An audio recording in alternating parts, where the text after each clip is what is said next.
Bonjour et bienvenue sur Radio Mangalala. Avant de commencer, nous tenons à remercier toute personne qui soutient cette initiative qui est la Radio Mangalala. Et nous prenons toute personne qui nous suit de bien vouloir s'abonner à la chaîne. C'est l'unique manière de nous soutenir ici à la Radio Mangalala.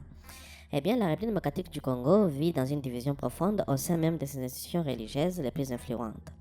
Alors que la conférence épiscopale nationale du Congo, CENCO, met en garde contre les risques d'une révision de la Constitution de 2006 dans le contexte actuel, le leader de l'Église des Réveils du Congo, ERC, affiche un soutien sans équivoque au projet. Cette fracture entre catholiques et évangéliques, des piliers majeurs de la société congolaise, ajoute une dimension spirituelle et morale à un débat déjà hautement politique. Réunis en assemblée plénière extraordinaire le 23 au 25 mars 2026 à Kinshasa, les évêques catholiques ont réaffirmé une ligne claire par la voix de leur secrétaire général, Monseigneur Donatien Cholet. La position de la CENCO n'a pas changé, le principe de la révision constitutionnelle est constitutionnel. La Constitution elle-même prévoit les modalités des révisions et décrit les articles qui ne peuvent pas être révisés, a-t-il déclaré. Cependant, les évêques insistent sur l'opportunité d'un tel chantier.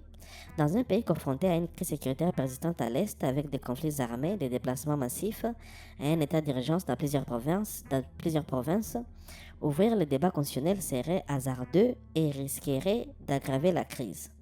La CENCO appelle à privilégier la paix, la stabilisation de l'Est et un large consensus national avant toute réforme. Pour les catholiques, la priorité reste humanitaire et sécuritaire plutôt qu'institutionnelle. Cette prise de position s'inscrit dans la tradition d'une Église catholique souvent critique des pouvoirs en place et perçue comme une voie morale indépendante. Elle fait écho à des préoccupations plus larges de la société civile et de l'opposition qui craignent un glissement vers un renforcement du pouvoir exécutif ou une modification des clauses intangibles, limites de mandat, forme d'État, etc. À l'opposé, les leaders évangéliques ont marqué les esprits lors d'une matinée de réflexion organisée à Kinshasa fin avril 2026. Conduit par l'archevêque Évariste Edjiba Yamampia, président de l'Église des Réveils du Congo, ils ont plaidé ouvertement pour un changement non une simple révision de la Constitution. Aucun article de la Constitution n'est juridiquement intangible, a affirmé l'archevêque Edjiba Yamampia.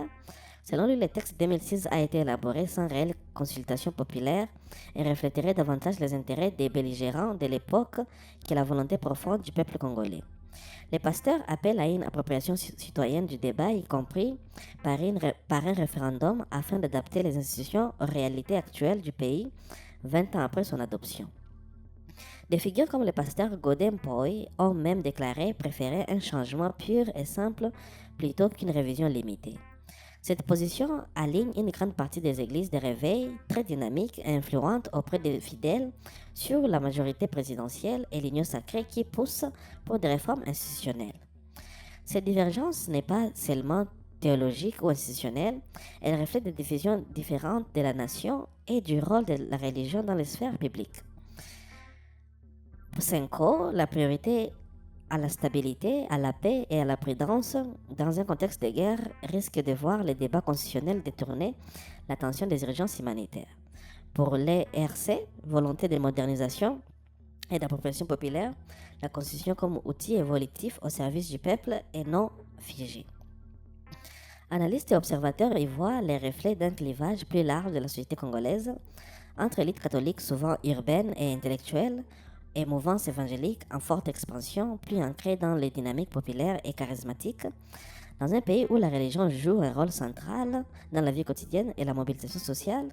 Cette fracture pourrait influencer l'opinion publique, compliquer la recherche d'un consensus et polariser davantage les paysages politiques à l'approche des chances futures.